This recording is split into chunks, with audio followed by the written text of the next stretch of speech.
Everybody know the shrimp po' boy started down in New Orleans. It's a sandwich, so I think it's gonna be really good. Shrimp po' boy, you can make it with a lot of different things. So you can have a po' boy sandwich which is actually short for poor boy. You can make it with shrimp, you can make it with soft shell crab, you can make it with roast beef. We like it with fried items, so we're gonna do it up fried today with shrimp. So I just want to thank everybody for joining us today.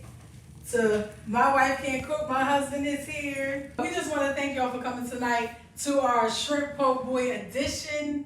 It is a New Orleans style meal. The first thing that we need to do is put our sauce, make our mix for our shrimp. We have our shrimp here already peeled and deveined.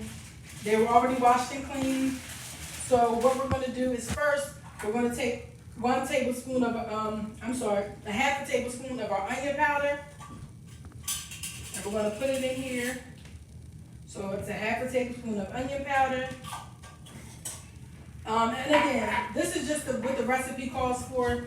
So if you want to do something else, you can. Then we need a half a tablespoon of black pepper. We're going to do a half a tablespoon of black pepper.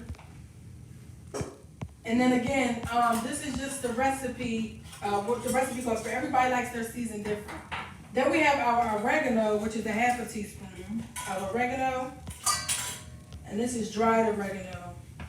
So now we are putting our thyme, 1/3 of thyme in there. We already put our oregano, black pepper, and onion powder in. So we're going to put our thyme.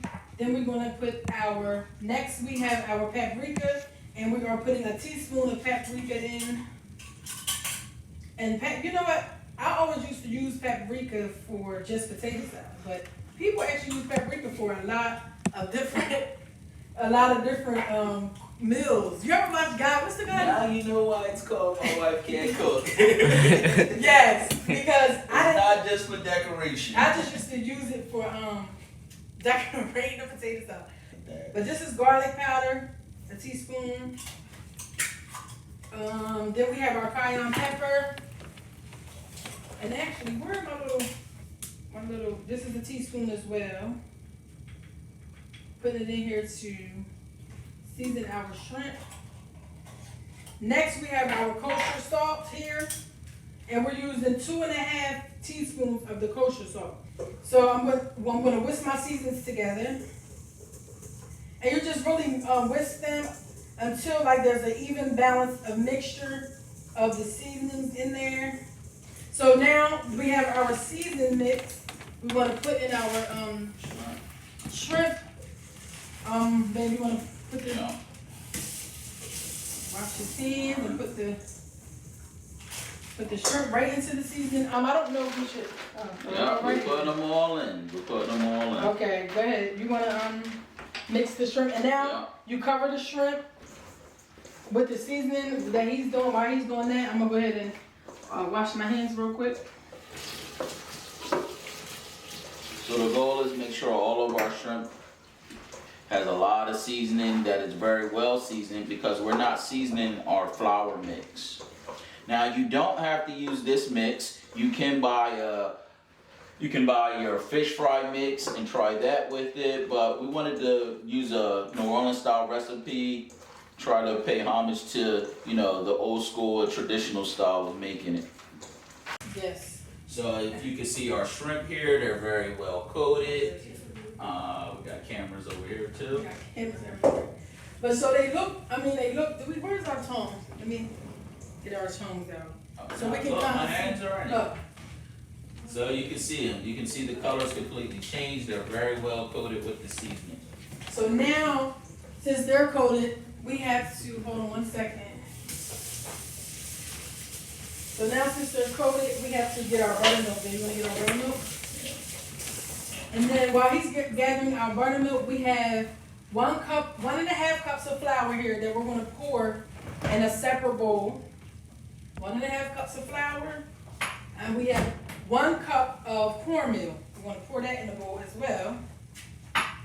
And then we're going to whisk that together so it's an even mixture here.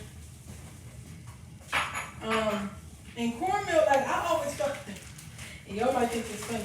I always thought cornmeal was like an old people thing, like only old people cook with cornmeal. But I guess this is just, something that everybody uses. And you mix it together till it's a balance and even. And this is what we're gonna dip it in last. Before we drop it into the grease, did we turn the grease on to get hot? Yep, grease is hot and ready. Grease is hot and ready. Okay. So that is ready. So, babe, you want to pour the buttermilk? So we pour the buttermilk inside with the shrimp.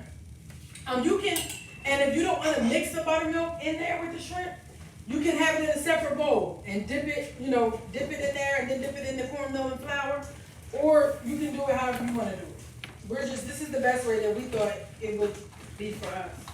But again, you can adjust this recipe however you want. And I think the buttermilk gives it what, baby, like a crispy taste with it? Yep, it's gonna help crisp up the breading one and help the breading adhere to the shrimp. Okay. So now we're gonna move over here to where we have to prepare the sauce for the shrimp.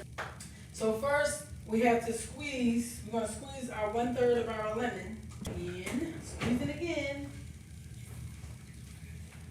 All right.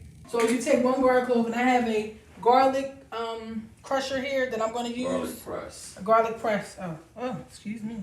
Garlic press, and this is my first time using this. I never used it yet, so we're going to test this thing out. Oh. There you go, a little more. Okay. You getting it? All right. So then, I guess you shake that off. No, you want to shake it off in the pan. Oh, I can pick it up with the knife over here. And then I'm just going to scoop this up with our knife and put it inside the processor as well.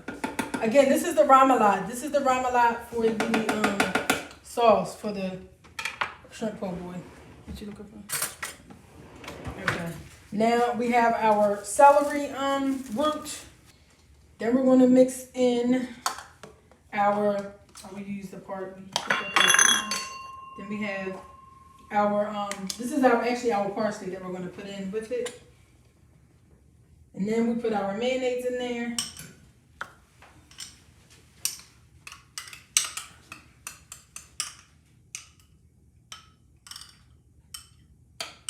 Then we need a teaspoon of our mustard, whole grain mustard. We had the time looking for this in the store. This is actually the whole grain mustard. I don't know if y'all ever had to buy this, but I ain't never heard of no whole grain mustard, but this is the whole grain mustard. Teaspoon of whole grain mustard. Drop that in there. Then we have our Worcestershire.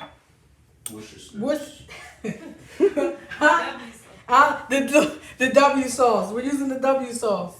The W sauce. Okay? I don't want to get all tongue-tied. So then we need 1/3 of that. I'm just going to put it in the same spoon. A teaspoon, sorry. Drop that in there. And then we're going to have our horseradish. So we're going to put 1/3 of horseradish in there. Okay, horseradish. And then we're going to mix this up. We're going to blend this all together. Now, this recipe also calls for hot sauce. Now, depending on, you can take spice. If you can't take spice, I'm not sure what your spicy level is. It's calling for 1/3 of that as well. But put as much as you want in there that you like. Oh, babe, I forgot my celery seed. I got to put my celery seed in there. And this recipe is weird because it called for the celery root as well as the celery seed. Which I'm thinking in my head, why we gotta do both when? Two different flavors.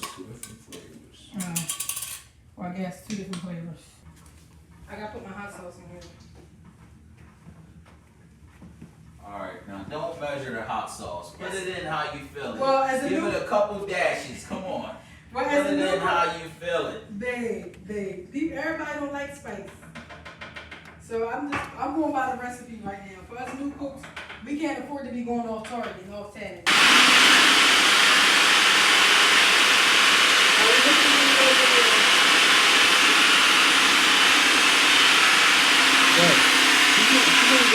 Alright, I think that's enough mixing, babe. Pour it in here. This is our sauce for our bread. We're gonna chill our remoulade. And now we're back over this side. So now he's coating the shrimp. This is what they look like. They all coated up, and he has actually on a cooler rack. The coolest thing about this is how we have it is that if there's any excess cornmeal or anything on the outside, it falls down into the sink. So you don't have to worry about what you don't have to worry about, it all falling off when you put it in. So baby, you wanna go ahead and drop these in? Yeah, so Okay. I'm gonna add a couple more on there real Okay. quick.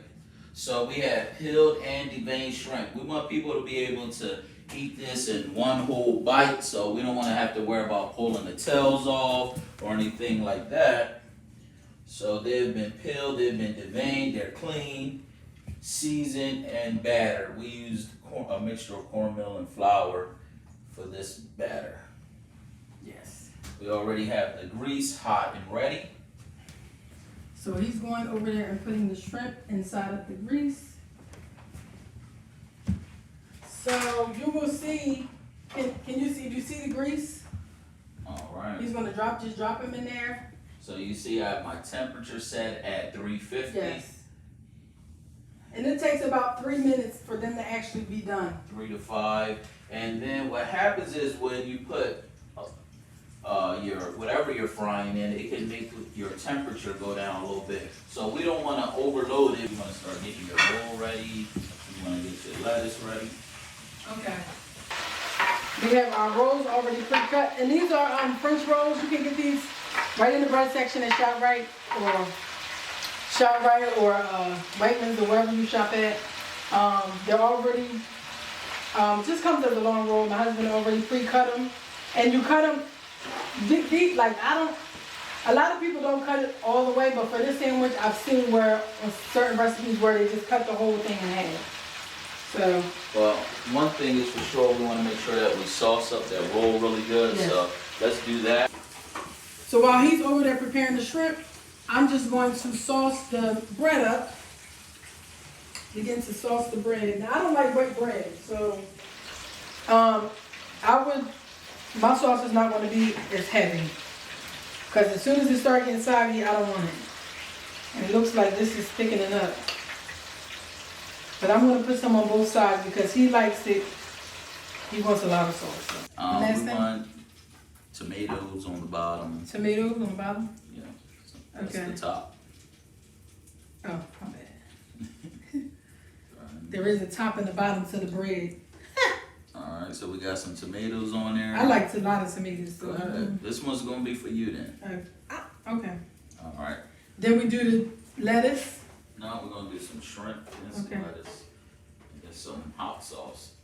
Hot sauce? Yeah. Okay, we got the shrimp here. So let me hold this sandwich up so they can see. I don't know if they shrimp, can see. Golden brown.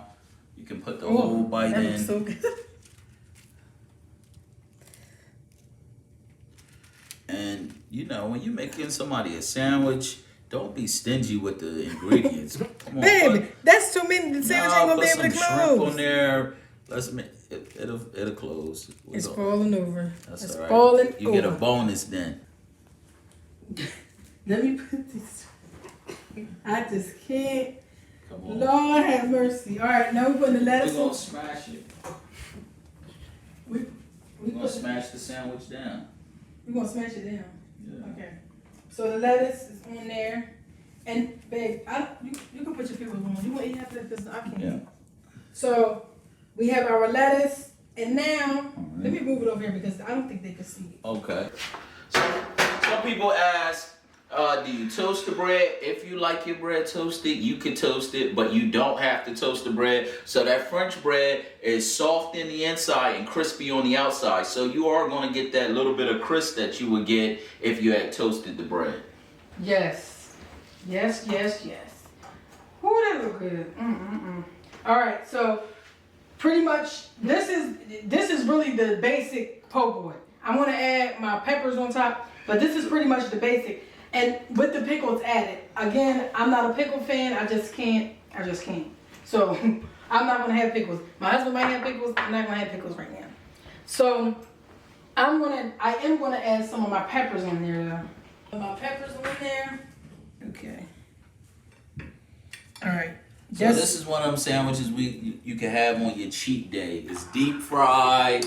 You know, it's got a lot of sauce on it. So I know if you're watching calories, it might not be ideal, but it's a cheat day meal. So now I'm going to drizzle. My husband want to drizzle some of the remoulade over top. So that's what I'm gonna do here. Just drizzle it on top. And here we have, look at that. Oh. So. All right, so do a. Babe, we might have to change the name of the show because I can cook. Oh, okay. Now that I made, I can cook now that I made